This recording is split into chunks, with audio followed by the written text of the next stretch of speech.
Get out ಅನ್ನೋದು ಬೇಡ, ವಿನಯ್ ಗೌಡಗೆ ಸ್ಪರ್ಧಿ ತಿರುಗೇಟು ನೀಡಿದ್ದಾರೆ. ಎಲ್ಲರಿಗೂ ಗಿರ್ಮಿ ಕನ್ನಡ TV ಯೂಟ್ಯೂಬ್ ಚಾನಲ್ಗೆ ಸುಸ್ವಾಗತ ಅಂತ ಹೇಳ್ತಾ ಬಿಡಿ. ಶುರು ಮಾಡೋಕ್ಕಿಂತ ಮೊದಲು ಯಾರೆಲ್ಲ ನಮ್ಮ ಯೂಟ್ಯೂಬ್ ಚಾನಲ್ ಮೊದಲು ನೋಡ್ತಿದ್ರೆ ಅವರೆಲ್ಲ ಸಬ್ಸ್ಕ್ರೈಬ್ ಮಾಡ್ಕೊಳ್ಳಿ, ಮತ್ತು ಅಲ್ಲೇ ಪಕ್ಕದಲ್ಲಿರೋ ಬೆಲ್ ಐಕಾನ್ ಪ್ರೆಸ್ ಮಾಡಿ.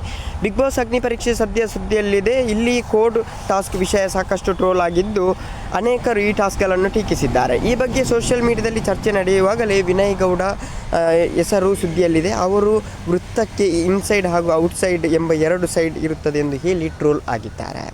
ಈಗ ಅವರು ನಡೆದುಕೊಂಡ ರೀತಿ ಸ್ಪರ್ಧಿಗಳಿಗೆ ಸಿಟ್ಟಾಗಿ ಕೌಂಟರ್ ಮೇಲೆ ಕೌಂಟರ್ ಕೊಟ್ಟಿದ್ದಾರೆ ಅಂತಲೇ ಹೇಳಬಹುದು. ಈ ಬಾರಿ ಬಿಗ್ ಬಾಸ್ ನೇರವಾಗಿ ಆರಂಭ ಆಗುತ್ತಿಲ್ಲ. ಬಿಗ್ ಬಾಸ್ಗೆ ಬರೋ 18 ಸ್ಪರ್ಧಿಗಳ ಪೈಕಿ 3 ಸ್ಪರ್ಧಿಗಳನ್ನು ಅಗ್ನಿ ಪರೀಕ್ಷೆಯಿಂದ ತೆರಳುತ್ತಿದ್ದಾರೆ. ಹೀಗಾಗಿ ಅಗ್ನಿ ಪರೀಕ್ಷೆಯಲ್ಲಿ ವಿವಿಧ ಟಾಸ್ಕ್ ಕೊಡಲಾಗುತ್ತಿದೆ. ಆರಂಭದಲ್ಲಿ ತಲೆ ಬೋಲಿಸಿಕೊಳ್ಳೋದು, ಮೊಬೈಲ್ ಹೊಡೆದು ಹಾಕುವ ಟಾಸ್ಕ್ಗಳನ್ನು ನೀಡಲಾಗಿತ್ತು. ಇದೆಲ್ಲಗಳನ್ನು ಸ್ಪರ್ಧಿಗಳು ಸಹಿಸಿಕೊಂಡರೂ ಇದರ ಜೊತೆಗೆ ಜಡ್ಜ್ ನಡೆದುಕೊಳ್ಳುವ ಬಗ್ಗೆ ಅಸಮಾಧಾನ ಮೂಡಿದೆ ಅಂತಲೇ ಹೇಳಬಹುದು. ವಿನಯ್ ಗೌಡ ಅವರು ಅತಿಯಾಗಿ ಆ್ಯಟಿಟ್ಯೂಡ್ ಎಂಬ ಆರೋಪ ಸೋಷಿಯಲ್ ಮೀಡಿಯಾದಲ್ಲಿ ಕೇಳಿ ಬಂದಿದೆ. ನನ್ನ ಗುಣವೇ ಹಾಗೆ ಎಂದು ಅವರು ಇದಕ್ಕೆ ಸ್ಪಷ್ಟ ಕೊಡಬಹುದು. ಆದರೆ ಸ್ಪರ್ಧಿಗಳ ವಿರುದ್ಧ ಅವರ ಬಳಕೆ ಮಾಡುವ ಪದಗಳ ಬಗ್ಗೆ ಚರ್ಚೆ ಶುರುವಾಗಿದೆ. ಅಗ್ನಿ ಪರೀಕ್ಷೆಗೆ 60 ಸ್ಪರ್ಧಿಗಳು ಬಂದಿದ್ದರು. ಅವರ ಪೈಕಿ ಫಿಲ್ಟರ್ ಮಾಡಿ ಕೆಲವರನ್ನು ಇಟ್ಟುಕೊಳ್ಳಲಾಗಿದೆ. ಇವರಿಗೆ ವಿವಿಧ ಸ್ಪರ್ಧೆ ನೀಡಲಾಗಿತ್ತು.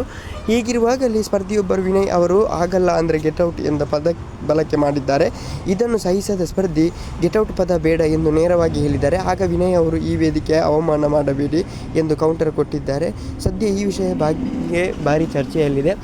ಗೆಟ್ಔಟ್ ಅಂತ ಹೇಳೋದು ಬೇಡ, ಆದರೂ ಕೂಡ ವಿನಯ್ ಗೌಡ ಅವರ ಆ್ಯಟಿಟ್ಯೂಡ್ ತುಂಬಾ ಜಾಸ್ತಿ ಆಗ್ತಾ ಉಂಟು. ಅದು ಆ್ಯಟಿಟ್ಯೂಡ್ ಅಲ್ಲ, ತಿಪ್ಪೆ ತಿರುಪಿ ಶೋಕಿ ಅಂತ ಹೇಳ್ತಾ ಮುಂದೆ ಸಿಗೋಣ. Thank you.